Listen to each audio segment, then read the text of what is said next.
Welcome to another episode of Absolute African Therapy. My name is Ayobami Lemere.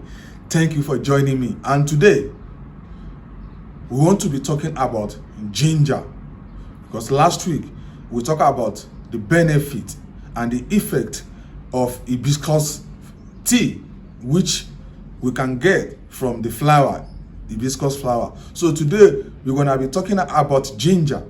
And I believed many of us knows the importance and the benefits of ginger. But for those of us that doesn't know what is ginger, ginger is a flowering plant which the root can be used and is widely used all over the world for spice and medicinal purpose. Can I come again? I said it is being used as a spice for our foods, and it is also used as a medicinal purpose. And when we traced the origin of ginger, it can be traced to the tropical rainforest in maritime Southeast Asia.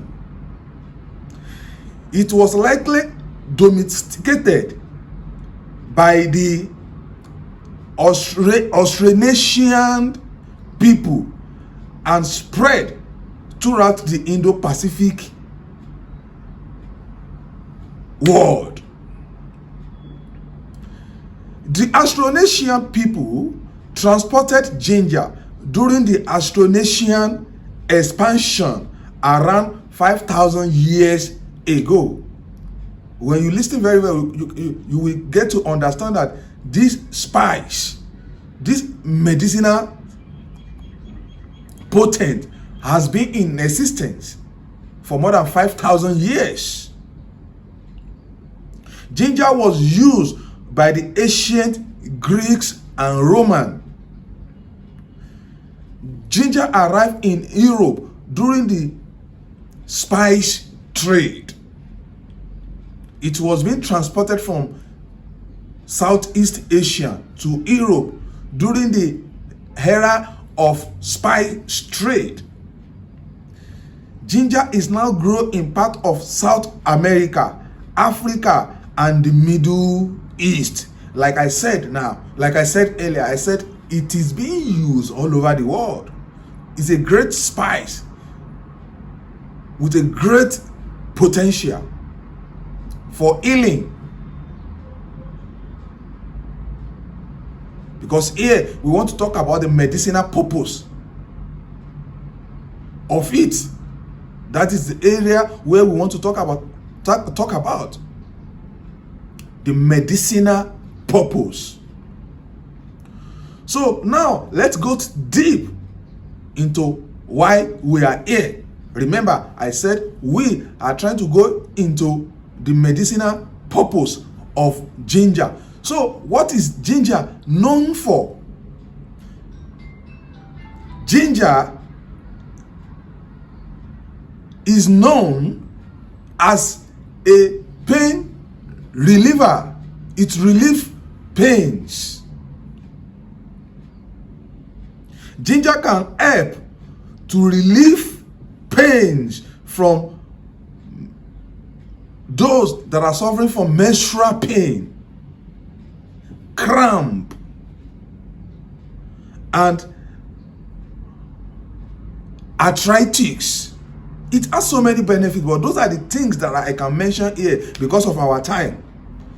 It can also be used for nausea and vomiting. Ginger can help reduce nausea and vomiting caused by morning sickness, motion sickness, and people who have gone through chemotherapy. Ginger can also be used to treat inflammation. Ginger can help to reduce swelling and inflammation, with those that are having digestive problem. Ginger can help with indigestion and gastrointestinal discomfort.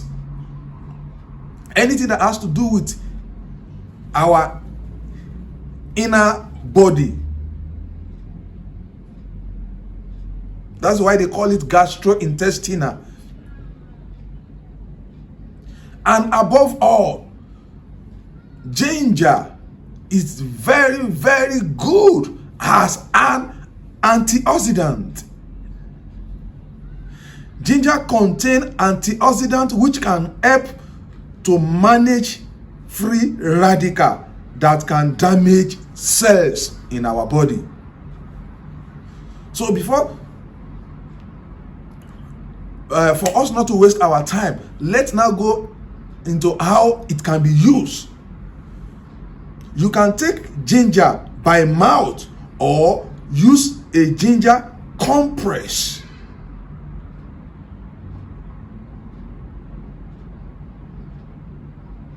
We can take it by mouth or we can compress it.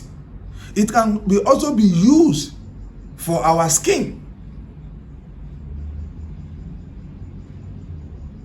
We can also use it as a herbal tea, which we can be taking early in the morning.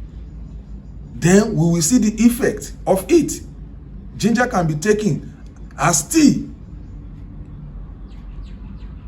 We can also consume the fresh one, either by eating it raw or by soaking it in the water and consume it. Ginger is very, very, very good. So now, like you know me, when I'm talking about a herb, when I talk about the benefit, I always also talk about the effect. So what are the effects of ginger? Ginger can cause stomach upset in some people. It can also cause heartburn in some people.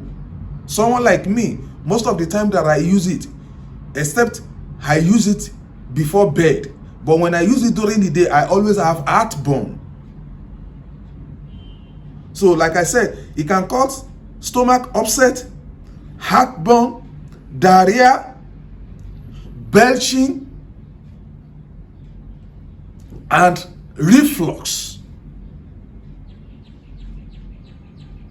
It can also give us mouth irritation.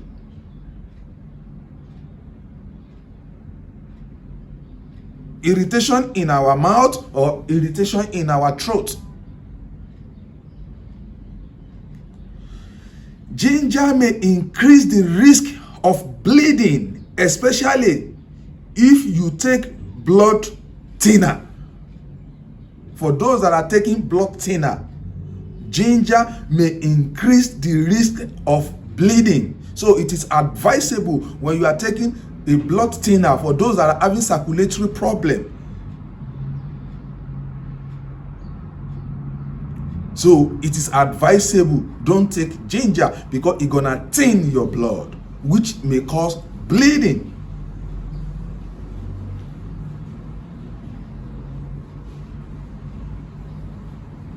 So sometimes also for those that always have reaction for ginger, it may also cause skin irritation.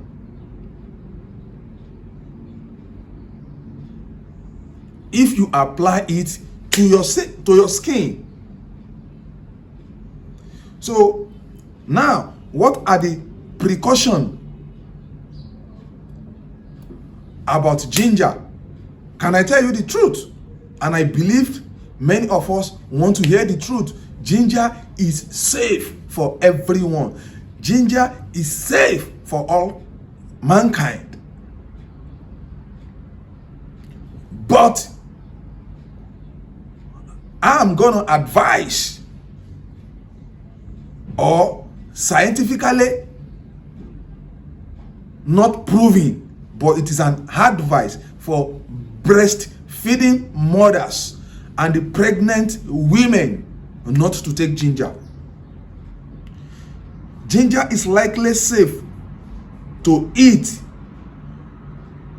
like in a food way, but some experts advised against using it when you are closing to your delivery as a pregnant woman.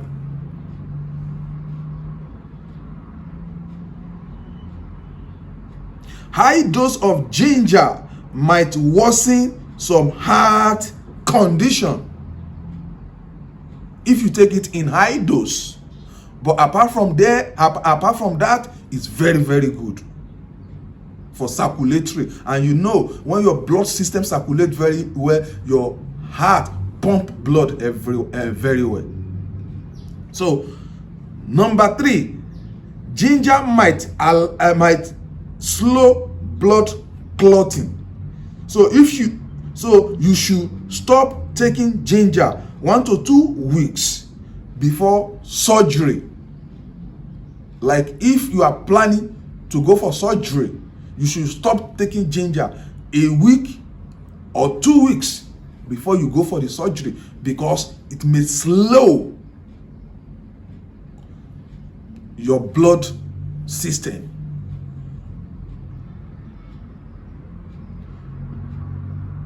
And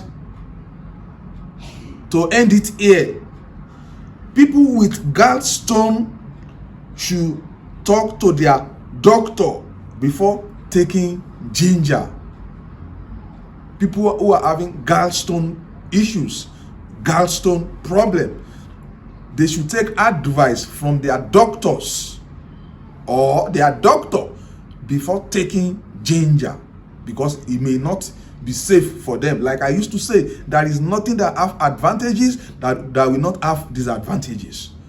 But above all, ginger is safe for everyone, not forced to consume. So if you have any question regarding this, feel free to drop your comment, then I will reply you.